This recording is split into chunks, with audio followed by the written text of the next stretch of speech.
नमस्कार। सुनो कहानी श्रृंखला के अंतर्गत प्रस्तुत है कहानी दोपहर का भोजन, जिसके लेखक हैं अमरकांत जी। सिद्धेश्वरी ने खाना बनाने के बाद चूल्हे को बुझा दिया और दोनों घुटनों के बीच सिर रखकर शायद पैर की उंगलियां या जमीन पर चलते चींटे चींटियों को देखने लगी। अचानक उसे मालूम हुआ कि बहुत देर से उसे प्यास लगी है। वह मतवाले की तरह उठी और गगरे से लोटा भर पानी लेकर गट गट पी गई। खाली पानी उसके कलेजे में लग गया और वह हाय राम कहकर वहीं जमीन पर लेट गई। लगभग आधे घंटे तक वहीं उसी तरह पड़ी रहने के बाद उसके जी में जी आया। वह बैठ गई, आंखों को मल मल कर इधर उधर देखा और फिर उसकी दृष्टि ओसारे में अधटूटे खटोले पर सोए अपने 6 वर्षीय लड़के प्रमोद पर जम गई। लड़का नंग धड़ंग पड़ा था। उसके गले तथा छाती की हड्डियां साफ दिखाई देती थीं। उसके हाथ पैर बासी ककड़ियों की तरह सूखे तथा बेजान पड़े थे और उसका पेट हंडिया की तरह फूला हुआ था। उसका मुंह खुला हुआ था और उस पर अनगिनत मक्खियां उड़ रही थीं। वह उठी, बच्चे के मुंह पर अपना एक फटा गंदा ब्लाउज डाल दिया और एक आध मिनट सुन्न खड़ी रहने के बाद बाहर दरवाजे पर जाकर किवाड़ की आड़ से गली निहारने लगी। 12 बज चुके थे।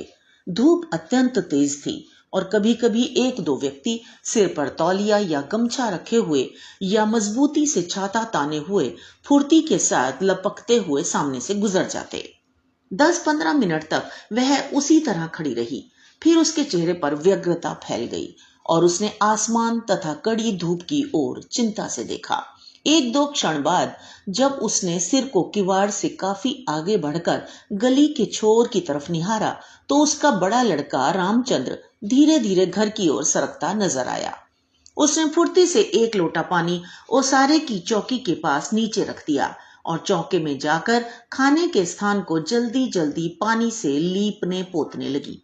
वहां पीढ़ा रखकर अपने सिर को दरवाजे की ओर घुमाया ही था कि रामचंद्र ने अंदर कदम रखा।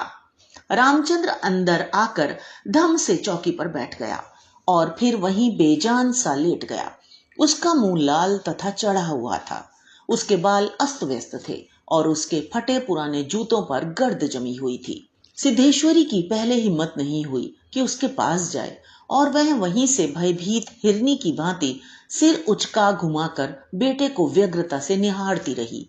किंतु लगभग 10 मिनट बीतने के पश्चात भी जब रामचंद्र नहीं उठा तो वह घबरा गई।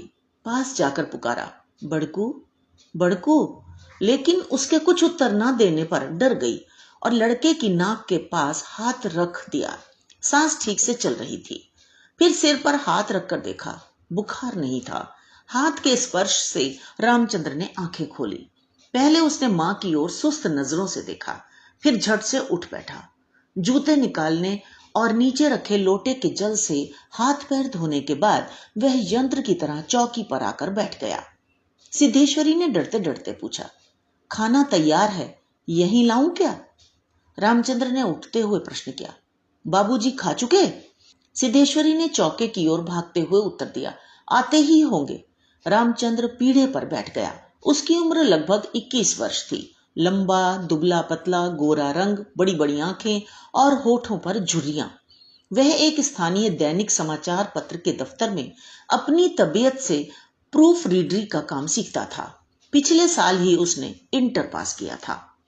सिद्धेश्वरी ने खाने की थाली लाकर सामने रख दी और पास ही बैठकर पंखा करने लगी। रामचंद्र ने खाने की ओर दार्शनिक की भांति देखा। कुल 2 रोटियां, भर कटोरा पनियाई दाल और चने की तली तरकारी। रामचंद्र ने रोटी के प्रथम टुकड़े को निगलते हुए पूछा, मोहन कहाँ है?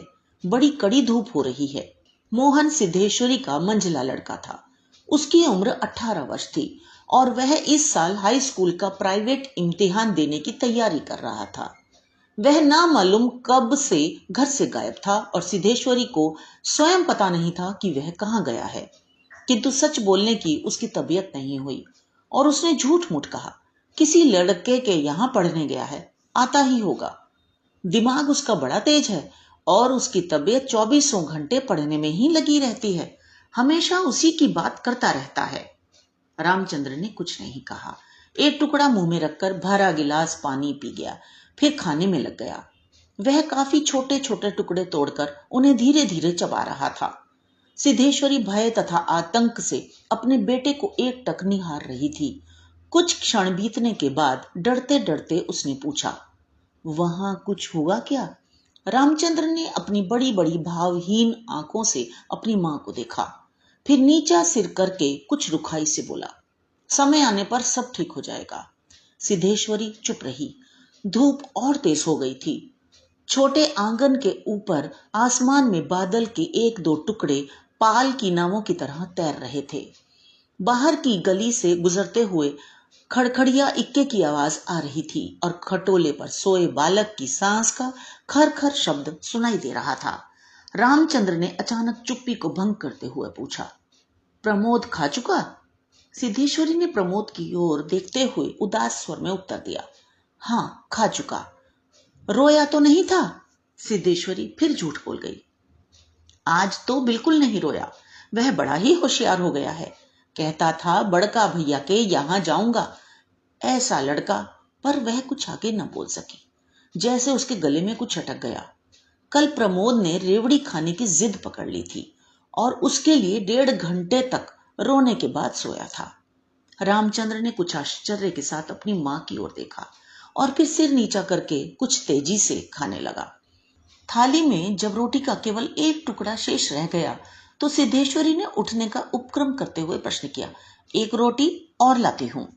रामचंद्र हाथ से मना करते हुए हड़बड़ाकर बोल पड़ा, नहीं नहीं, जरा भी नहीं, मेरा पेट पहले ही भर चुका है, मैं तो यह भी छोड़ने वाला हूं, बस अब नहीं। सिद्धेश्वरी ने जिद की, अच्छा आधी ही सही। रामचंद्र बिगड़ उठा, अधिक खिलाकर बीमार डालने की तबीयत है क्या? तुम लोग जरा भी नहीं सोचते हो, बस अपनी जिद। भूख रहती तो क्या ले नहीं लेता? सिद्धेश्वरी जहां की तहां बैठी ही रह गई। रामचंद्र ने थाली में बचे टुकड़े से हाथ खींच लिया और लोटे की ओर देखते हुए कहा, मां पानी लाओ। सिद्धेश्वरी लोटा लेकर पानी लेने चली गई। रामचंद्र ने कटोरे को उंगलियों से बजाया, फिर हाथ को थाल में रख दिया। 1-2 क्षण बाद रोटी के टुकड़े को धीरे से हाथ से उठाकर आंख से निहारा और अंत में इधर उधर देखने के बाद टुकड़े को मुंह में इस सरलता से रख लिया जैसे वह भोजन का ग्रास न होकर पान का बीड़ा हो। मंझला लड़का मोहन आते ही हाथ पैर धोकर पीढ़े पर बैठ गया। वह कुछ सांवला था और उसकी आंखें छोटी थीं। उसके चेहरे पर चेचक के दाग थे। वह अपने भाई की ही तरह दुबला पतला था, किंतु उतना लंबा न था। वह उम्र की अपेक्षा कहीं अधिक गंभीर और उदास दिखाई पड़ रहा था।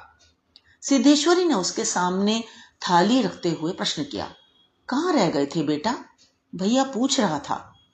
मोहन ने रोटी के एक बड़े ग्रास को निगलने की कोशिश करते हुए अस्वाभाविक मोटे स्वर में जवाब दिया, कहीं तो नहीं गया था, यहीं पर था। सिद्धेश्वरी वहीं बैठकर पंखा डुलाते हुए इस तरह बोली जैसे स्वप्न में बड़बड़ा रही हो। बड़का तुम्हारी बड़ी तारीफ कर रहा था, कह रहा था मोहन बड़ा दिमागी होगा, उसकी तबीयत 24 घंटे पढ़ने में ही लगी रहती है। यह कहकर उसने अपने मंझले लड़के की ओर इस तरह देखा जैसे उसने कोई चोरी की हो। मोहन अपनी मां की ओर देखकर फीकी हंसी हंस पड़ा और फिर खाने में जुट गया।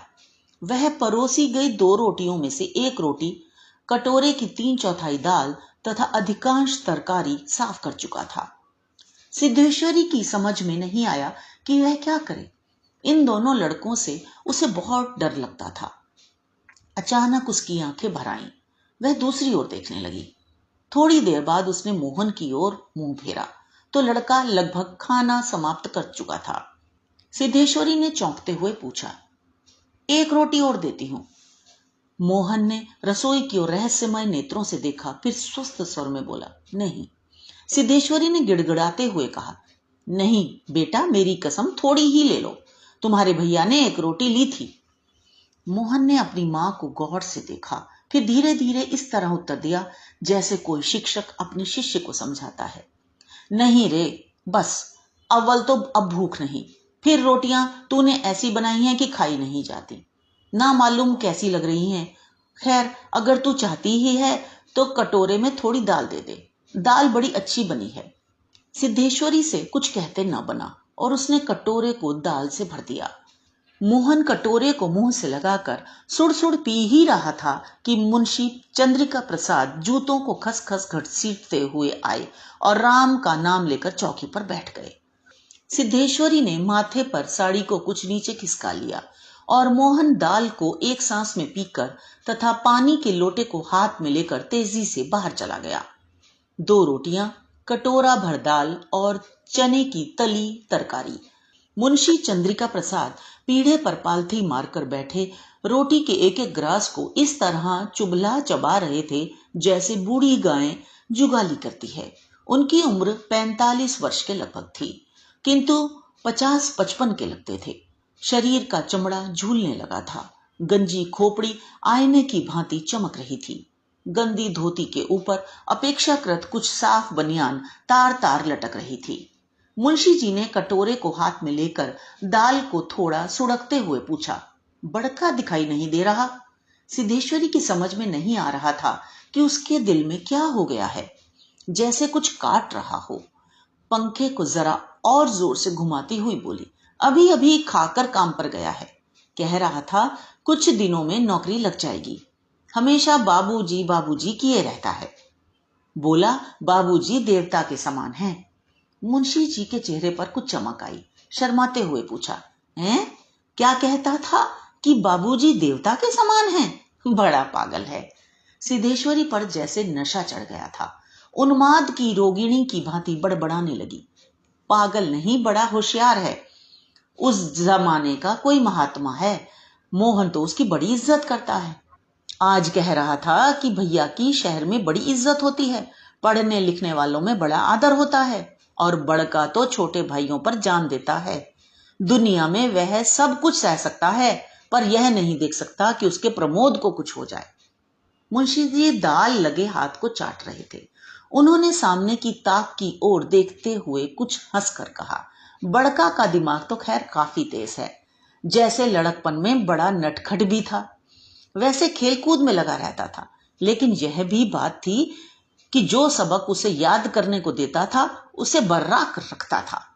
असल तो यह है कि तीनों लड़के काफी होशियार हैं। प्रमोद को कम समझती हो? यह कहकर वह अचानक जोर से हंस पड़े। मुंशी जी 1.5 रोटी खा चुकने के बाद एक ग्रास से युद्ध कर रहे थे। कुछ कठिनाई होने पर एक गिलास पानी चढ़ा गए, फिर खर खर खांस कर खाने लगे। फिर चुप्पी छा गई। दूर से किसी आटे की चक्की की पुक पुक आवाज सुनाई दे रही थी और पास के नीम के पेड़ पर बैठा कोई पंडूक लगातार बोल रहा था। सिद्धेश्वरी की समझ में नहीं आ रहा था कि क्या कहे। वह चाहती थी कि सभी चीजें ठीक से पूछ ले, सभी चीजें ठीक से जान ले और दुनिया की हर चीज पर पहले की तरह धड़ल्ले से बात करे, पर उसकी हिम्मत नहीं होती थी। उसके दिल में ना जाने कैसा भय समाया हुआ था। अब मुंशी जी इस तरह चुपचाप दुबके हुए खा रहे थे जैसे पिछले 2 दिनों से मौन व्रत धारण कर रखा हो और उसको कहीं जाकर आज शाम को तोड़ने वाले हों। सिद्धेश्वरी से जैसे नहीं रहा गया, बोली, मालूम होता है अब बारिश नहीं होगी। मुंशी जी ने एक क्षण के लिए इधर उधर देखा, फिर निर्विकार स्वर में राय दी, मक्खियां बहुत हो गई हैं। सिद्धेश्वरी ने उत्सुकता प्रकट की, फूफा जी बीमार हैं, कोई समाचार नहीं आया। मुंशी जी ने चने के दानों की ओर इस दिलचस्पी से दृष्टिपात किया जैसे उनसे बातचीत करने वाले हों। फिर सूचना दी, गंगा शरण बाबू की लड़की की शादी तय हो गई। लड़का एमए पास है। सिद्धेश्वरी हठात चुप हो गई। मुंशी जी भी आगे कुछ नहीं बोले। उनका खाना समाप्त हो गया था और वे थाली में बचे खुचे दानों को बंदर की तरह बीन रहे थे। सिद्धेश्वरी ने पूछा, बड़का की कसम 1 रोटी देती हूं, अभी बहुत सी हैं। मुंशी जी ने पत्नी की ओर अपराधी के समान तथा रसोई की ओर कनखी से देखा। तत्पश्चात किसी घुटे उस्ताद की भांति बोले, रोटी रहने दो, पेट भर चुका है। अन्न और नमकीन चीजों से तबीयत ऊब भी गई है। तुमने व्यर्थ में कसम धरा दी। खैर, कसम रखने के लिए ले रहा हूं। गुड़ होगा क्या? सिद्धेश्वरी ने बताया कि हंडिया में थोड़ा सा गुड़ है।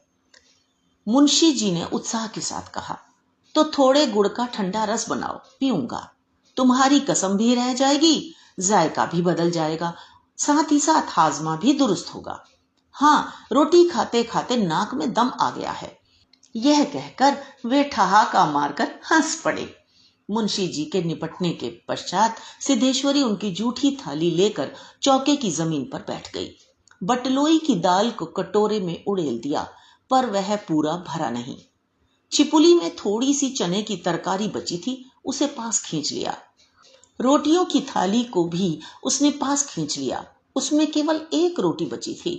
मोटी भद्दी और जली उस रोटी को वह जूठी थाली में रखने जा ही रही थी कि अचानक उसका ध्यान ओसारे में सोए प्रमोद की ओर आकर्षित हो गया। उसने लड़के को कुछ देर तक एकटक देखा, फिर रोटी को 2 बराबर टुकड़ों में विभाजित कर दिया। एक टुकड़े को तो अलग रख दिया और दूसरे टुकड़े को अपनी जूठी थाली में रख लिया। तदुपरांत एक लोटा पानी लेकर खाने बैठ गई। उसने पहला ग्रास मुंह में रखा और तब न मालूम कहां से उसकी आंखों से टप टप आंसू चूने लगे। सारा घर मक्खियों से भन भन कर रहा था। आंगन की अलगनी पर एक गंदी साड़ी टंगी थी, जिसमें कई पैबंद लगे हुए थे। दोनों बड़े लड़कों का कहीं पता नहीं था। बाहर की कोठरी में मुंशी जी औंधे मुंह होकर निश्चिंतता के साथ सो रहे थे, जैसे 1.5 महीने पूर्व मकान किराया नियंत्रण विभाग की क्लर्की से उनकी छटनी न हुई हो और शाम को उनको काम की तलाश में कहीं जाना ना हो। तो ये तो थी कहानी। मुझे आशा है आपने आनंद लिया होगा। इसी तरह और कहानियां सुनने के लिए आप इस चैनल को सब्सक्राइब करें और बेल आइकन को भी क्लिक अवश्य करें। तो मिलते हैं अगली कहानी में। धन्यवाद।